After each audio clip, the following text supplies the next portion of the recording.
Hello students, मैं ज्योति सक्सेना।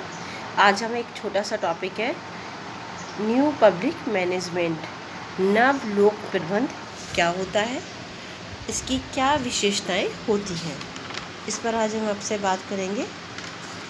बच्चों, 1940 में लोक कल्याणकारी राज्य को 1980 के दशक में कल्याणकारी राज्य के अनावश्यक विस्तार, नौकरशाही के बढ़ते हुए आकार को कम करने के लिए लोक प्रशासन ने एक नया पैराडाइम का शुरुआत की, जिसे नव लोक प्रबंध NPM कहते हैं। बच्चों ध्यान रखना, NPM मीनिंग्स नव लोक प्रबंध, NPA मतलब नवीन लोक प्रशासन। लास्ट में M और A का डिफरेंस है, पेपर में ध्यान से पढ़ लेना आप लोग थोड़ा ना। नव प्रबंधवाद सरकार की भूमिका को कम करके बाजार की भूमिका को बढ़ाने पर बल देता था। इसमें जो शब्द लोक, जिसे हमने शब्द को का प्रयोग किया है, नव लोक प्रबंध सहकारी प्रशासन से संबंधित अवधारणा है। इसमें नव और प्रबंध दोनों जुड़े हैं, जो इसे विशिष्टता देते हैं।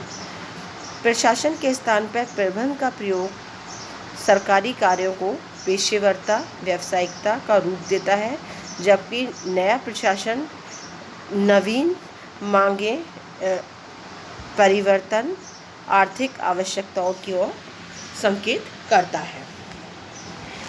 नव लोक प्रबंध सारे देश में हो रहे परिवर्तन के अनुसार एक नए प्रशासन की सैद्धांतिक अवधारणा है। इसे लोक प्रशासन में दूसरा सुधारवादी आंदोलन कहते हैं। पहला नवलोक प्रशासन को कहा गया था, दूसरा नवलोक प्रबंध को सुधारवादी आंदोलन कहा गया है। 1990 में यह शब्द लोक प्रशासन में अस्तित्व में आया। 1992 में डेविड ओसबर्न और टेक गैबलर की बुक थी रीड वेटिंग गवर्नमेंट, नवीन लोक प्रबंध के जन्म का कारण बनी। और इस शब्द यानी नव लोक प्रबंध शब्द क्रिस्टोफर हुड ने दिया है। यानी बुक जो थी वो थी ओसबर्न और गैबलर की रीड वेटिंग गवर्नमेंट। ब्राजले ने उत्तर नौकरशाही प्रतिमान इसे कहा है। ग्रेवियल ने व्यवसायी शासन कहा है। पोलतीथ ने इसे प्रबंधवाद कहा है, लेकिन सामान्य शब्दों में हम इसे नवलोक प्रबंधी कहते हैं। इसलिए वारेन वेनिस ने यह कहा है, आने वाले 25-30 वर्षों में हम नौकरशाही के पतन में सहभागी होंगे और उसकी जगह एक नई व्यवस्था का जन्म होगा। नवीन लोक प्रबंध के कुछ उद्देश्य थे, वो थी विनौकरशाहीकरण, विकेंद्रीकरण, लोक सेवाओं में बाजार उन्मुखता, संविदा पर कार्य करना, निजीकरण और कार्य निष्पादन प्रबंध।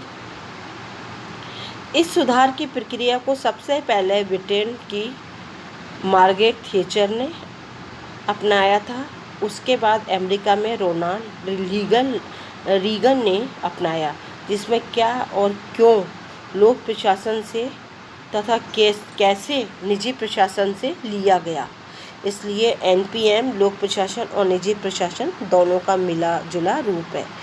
क्या और क्यों तो लोक प्रशासन से और कैसे निजी प्रशासन से लिया गया। ब्रिटेन में सरकारी तंत्र में जो अव्यवस्था फैल रही थी, उनको दूर करने के लिए वहाँ पर छटनी का कार्यक्रम शुरू किया गया, और जिसमें प्रशासन में 3E यानी इकोनॉमिक्स, अर्थव्यवस्था, एफिशिएंसी, दक्षता और इफेक्टिवनेस, प्रभावशीलता इसमें जोड़े गए। बाद में इसमें दो चीज़ और जोड़ी गई, एथिक्स और एनवायरनमेंट। यह छटनी कार्यक्रम 1980 से 1987 तक चला, और जिसके कारण नव लोक प्रबंध बहुत तेज़ी से हर जगह फैलता गया। यह समाज और अर्थव्यवस्था के प्रमुख नियामक के रूप में राज्य की बजाय की केंद्रीय भूमिका पर बल देता है। साथ ही नीति निर्माण, सहायता, ठेका देना, सूचना उपलब्ध करवाना जैसे दूसरे कारणों के साथ तालमेल करता है। दूसरे शब्दों में सरकार को सार्वजनिक गतिविधियों के कर्ता से सार्वजनिक लाभों का वितरक और प्रोत्साहक बनाए जाए, इस बात पर बल देता है। इसकी कुछ विशेषताएं हैं।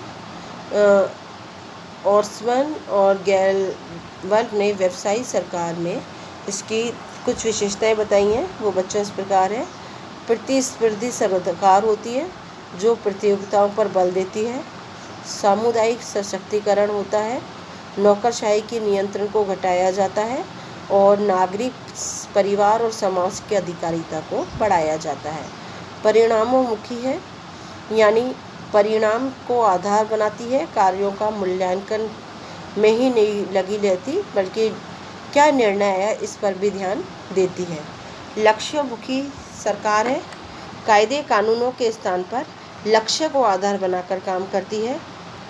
उपभोक्ता चालित सरकार है, यानी उपभोक्ताओं को हितों का ध्यान रखती है, उन्हें बहुत सारे विकल्प प्रदान करती है और उसमें से उपभोक्ता कोई एक सबसे अच्छा और सस्ता विकल्प चुन सकता है। पूर्वानुमानी सरकार है, यानी ये अनुमान समस्या का उत्पन्न होने से पहले ही समस्या का समाधान करे, यानी क्या क्या समस्याएं भविष्य में आ सकती है इनका अनुमान लगाकर चलती है। व्यावसायिकता है, अपनी शक्ति धन खर्च करने में नहीं, धन कमाने में लगाती है। विकेंद्रीकरण पर आधारित है, यानी सहभागी प्रबंध को अपनाती है। सबसे नीचे स्तर तक अपने अधिकारों को बांटती है। बाजारों उन्मुखी है, इसमें बाजार तंत्र को पसंद किया जाता है, प्रशासन को ज़्यादा महत्व नहीं दिया जाता। उत्प्रेरणकर्ता कि यह केवल सार्वजनिक सेवाएं प्रदान करने पर ध्यान नहीं देती, बल्कि सामुदायिक समस्याओं के निदान के लिए सार्वजनिक, निजी और स्वयंसेवी सभी को प्रोत्साहित करने का प्रयास करती है। इसके कुछ लक्ष्य हैं एनपीएम के, वो इस प्रकार है। राजनीतिक और प्रशासन में विभाजन करती है। प्रभावी संगठन को अपनाती है। शक्ति का बहुत ज़्यादा केंद्रीकरण नहीं करती। प्रशासन के नियमों को ज़्यादा महत्व नहीं देती। प्रशासन में गैर लचीलेपन को नहीं अपनाती। इसके कुछ जो प्रभाव पड़े हैं, इस लक्षणों को अपनाते हुए दुनिया के अलग अलग सरकारों ने अपने कई ऐसी विधियों का प्रयोग किया है, जैसे वह सरकार के आकार को घटाया है, उन्होंने सरकारी संगठनों का निगमीकरण किया है, बजट खर्च को घटाया है, लोक सेवाओं में सुधार किया है, मूल्यांकन किया है, उपकरणों का निजीकरण किया है, निजी एजेंसियों की सेवाओं को ठेके पर दिया है, प्रशासन में खुलेपन और पारदर्शिता को प्रोत्साहन दिया है और नागरिक अधिकार पत्र की घोषणा भी की है। निष्कर्ष में ये कह सकते हैं कि नव लोक प्रबंधन ने वैश्विक परिवर्तन के दौर में सरकार और प्रशासन के एक नए रूप को हमारे सामने लाकर खड़ा कर दिया है। इसके बहुत अच्छे परिणाम सामने आए हैं। सरकार और नौकरशाही में अब कार्यकुशलता, मितव्ययता और पारदर्शिता आ गई है और राष्ट्रों के औपचारिक ढांचों में भी परिवर्तन हुआ है। लेकिन उसका दूसरा पहलू है, वो थोड़ा चिंतनीय भी है। मोहित भट्टाचार्य ने कहा है, नव लोक प्रबंधन की अवधारणा मात्र केंद्रीय मुद्दों से जुड़ी है और सतह की बातों की अपेक्षा करती है। इस कारण यह संदेह पैदा होता है कि क्या सरकार मात्र निजी और शक्तिशाली हाथों का खिलौना बनकर रह जाएगी। अब इस विषय में निष्कर्ष में मोहित भट्टाचार्य ने इसके कहकर आलोचना की है। इसके नकारात्मक पक्ष भी बताए हैं, लेकिन इन नकारात्मक पक्ष के बाद भी हम ये कह सकते हैं कि नव लोक प्रबंधन एक नई विचारधारा, नया कॉन्सेप्ट है, जिसने प्रशासन में अपना महत्वपूर्ण भूमिका निभाई है और प्रशासन को एक नई दिशा और नए आयाम दिए हैं।